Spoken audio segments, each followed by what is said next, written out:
सुप्रभात।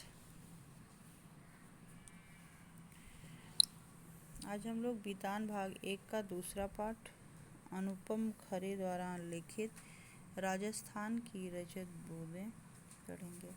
सबसे पहले अनुपम मिश्र का जीवन परिचय। अनुपम मिश्र का जन्म सन 1948 में महाराष्ट्र के वर्धा में हुआ। श्री मिश्र सन 1977 से गांधी शांति प्रतिष्ठान के पर्यावरण कक्ष से संबद्ध रहे हैं। पर्यावरण संबंधी मुद्दों पर उन्होंने लगभग 20 पुस्तकें लिखी हैं, जिनमें आज भी खरे हैं तालाब तथा राजस्थान की रजत बूंदें विशेष चर्चित रही हैं।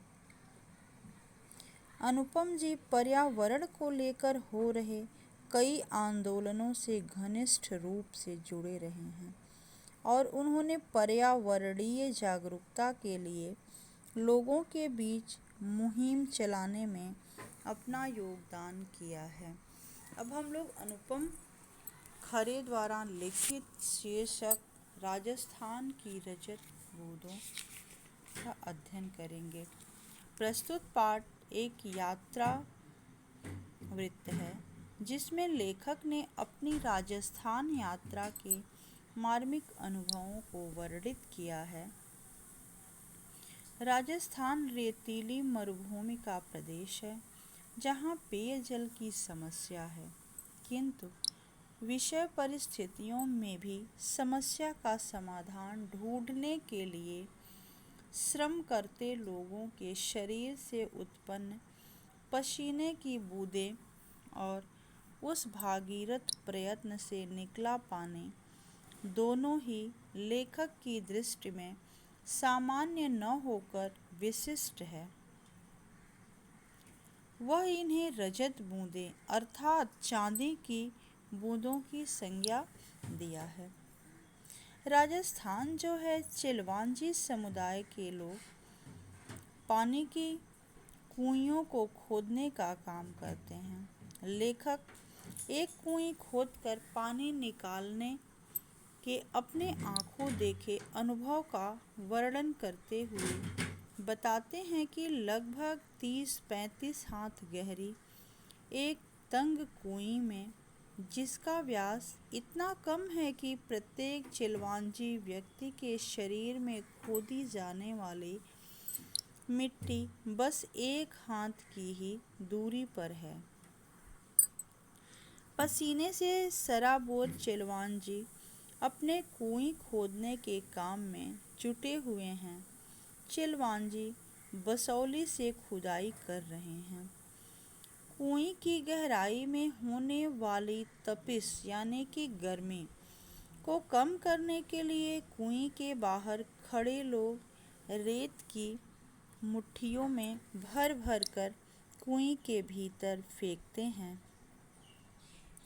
इससे साफ हवा नीचे जाती है और गर्म हवा ऊपर आती है, लेकिन यह रेत काम कर रहे लोगों के सिर में पड़ जाती है। अतः इससे बचाव के लिए वे धातु निर्मित टोप पहने हुए हैं। गहरी कुईं से खोदी गई मिट्टी, कंकड़ और मलबा निकालने के लिए रस्सी के सहारे बाल्टियों को लगाकर कुईं में लटकाया जाता है। चिलवांजी, जिन्हें चेजारो भी कहते हैं, कुईं की खुदाई और चिनाई के काम से जुड़े लोग हैं। कुईं खोदने और चिनाई करने का काम चेजा कहलाता है। कुईं की बनावट और उसके उपयोग के विषय में बताते हुए लेखक कहता है कि कुईं मैदानी क्षेत्रों में प्रयोग में आए जाने वाले कुओं से भिन्न होती है। कुएं जहाँ भूगर्भीय जल के स्रोत होते हैं, वहीं कुईं जो है वर्षा के जल को संचित करने के लिए बनाई जाती है। मरुस्थलीय भूमि में सभी जगहों पर रेत ही रेत है। इस कारण वह वर्षा के पानी को बड़ी तेजी से अवशोषित कर लेती है। कहीं-कहीं रेत के नीचे लगभग 50-60 हाथ की गहराई में खड़िया यानी चाक बनाने वाला जो पत्थर होता है, पत्थर की लंबी चौड़ी पट्टी भी मिलती है। लेकिन यह भी जरूरी लेकिन यह भी ऊपर से रेत से ही ढकी रहती है।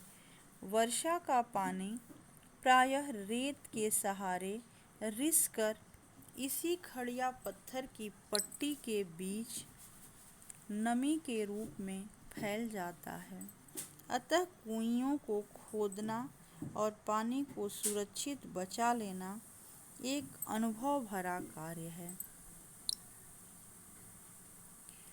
खड़िया पत्थर की पट्टी वर्षा के मीठे जल को जमीन में सामान्यतः पाए जाने वाले खारे जल में मिलकर नष्ट और उपयोगी होने से भी बचाती है।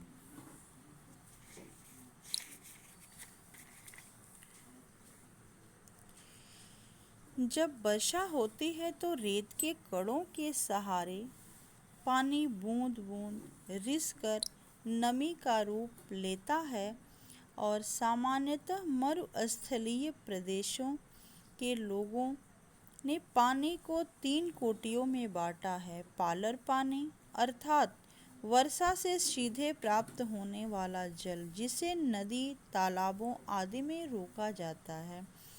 फिर दूसरा है पाताल पानी यानी भूगर्भीय जल और रेजाड़ी पानी अर्थात नमी के रूप में रेत के सहारे रिसकर खड़िया पट्टी के बीच समा जाने वाला जल।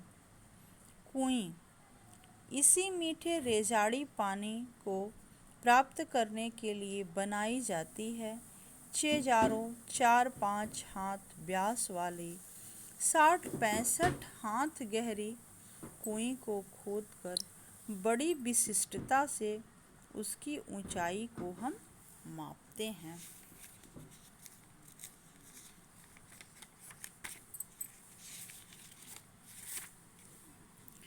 कुएं खोदने का काम बहुत सावधानी से किया जाता है।